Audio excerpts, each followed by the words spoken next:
কম্প্যারিজনের রাজনীতি থেকে কবে মুক্ত হবে আমি জানি না। আমাদের রাজনীতিটা এই যে কম্প্যারিজন ভিত্তিক হয়ে যাচ্ছে, এই কারণে দুই পক্ষরই দোষ লঘু হয়ে যায় কম্প্যারিজন করলে, ঠিক আছে?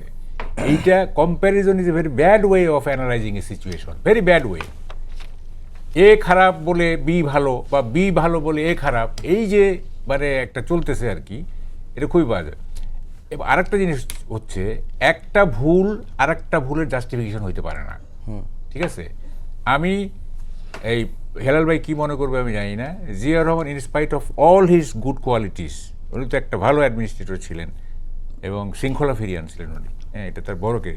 শাহ আজিজ, যিনি জাতিসংঘে বাংলাদেশের স্বাধীনতার বিরুদ্ধে বক্তৃতা দিচ্ছেন, হ্যাঁ, তাকে প্রাইম মিনিস্টার করা, ইট লুকড ভেরি ডিসগ্রেসফুল। এটা আমরা পছন্দ করি নাই। উনি এটা কেন করছেন এটা আমরা জানি, সেটা হচ্ছে আওয়ামী লীগের বিপক্ষে একটা রাজনৈতিক শক্তি উনি সঞ্চয় করতে চাইছেন, এবং রাজনৈতিক শক্তি সঞ্চয় করতে গিয়ে নানা রকমের এলিমেন্টে একটা প্ল্যাটফর্ম করছিলেন উনি। প্রথমে কিন্তু এটা প্ল্যাটফর্ম ছিল, পার্টি ছিল না, এই যে জাগদল, হ্যাঁ, পরে এটা বিএনপিতে ট্রান্সফার করছে। ফলে ওইটা আপনাকে বলতেছে, ওইটা মানেই যে এইটা ঠিক, এটা কিন্তু না। কথাটা হচ্ছে যে আমাদের রাষ্ট্র যে চেতনার উপরে গঠিত হয়েছে, যে ফিলসফির উপরে গঠিত হয়েছে, ওই জায়গায় কোনো কম্প্রোমাইজ নাই।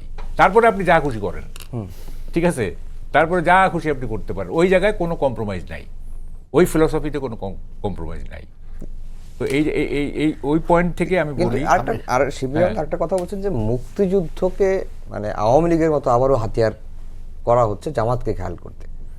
হ্যাঁ, দেখেন, monopolisation is a regular syndrome in our politics, একচেটিয়াকরণ।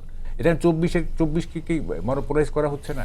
সবাই তো, যেমন ওই যে তথ্যচিত্রে নাহিদ ইসলাম নাই কারণে একটা গণ্ডগোল, ফরেন ডিপ্লোম্যাটরা had to leave the country, তাই না? সবাই তো এটা তো একচেটিয়া। আমাদের এখানে দেখেন মনোপোলাইজেশন, বিজনেসে মনোপোলাইজেশন কি, আমার এটা সোল এজেন্সি, এইটা এই পণ্য কেউ আনতে পারবে না, ঠিক আছে? রাজনীতিতে সেরকম সোল এজেন্ট, হ্যাঁ, মুক্তিযুদ্ধের সোল এজেন্ট, তো 24-এর সোল এজেন্ট, এই চলতেছে। এই মনোপোলাইজেশন থেকে বের হয়ে আসতে পারবে সবারই যতটুকু স্টেক আছে, হ্যাঁ। যেমন আইনস্টাইনের শেষ জীবনে একটা সার্জারির দরকার হয়েছিল, তখন উনি সার্জারিটা ডিক্লাইন করছেন, পরে উনি বলছেন, I have done my share, আমি আমার অংশটা করছি, এখন আমাকে লেট মি গো, আমাকে এখন যেতে দাও এলিগেন্টলি। ওই যে বলে, I have done my share, আমি আমার অংশটা শেষ করে ফেলছি। এখন যার অংশ তাকে তো বুঝাই দিতে হবে, তাই না?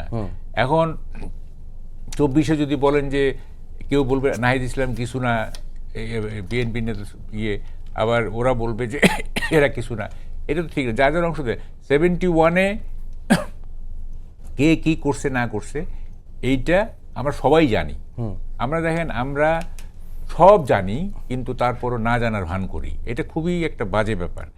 সত্য কিন্তু মানে ওই যে বলে না যে পথ একটাই, অপথের নাই অন্ত। পথ কিন্তু একটাই, কিন্তু অপথ কিন্তু অনেক ধরনের হইতে পারে, ঠিক আছে? তো ফলে আমরা জানি যে কি হয়েছে না হয়েছে, সব কিছুই জানি আমরা, তারপরে ডিবেট করি, তারপরে চাপিয়ে দেওয়ার চেষ্টা করি, হ্যাঁ।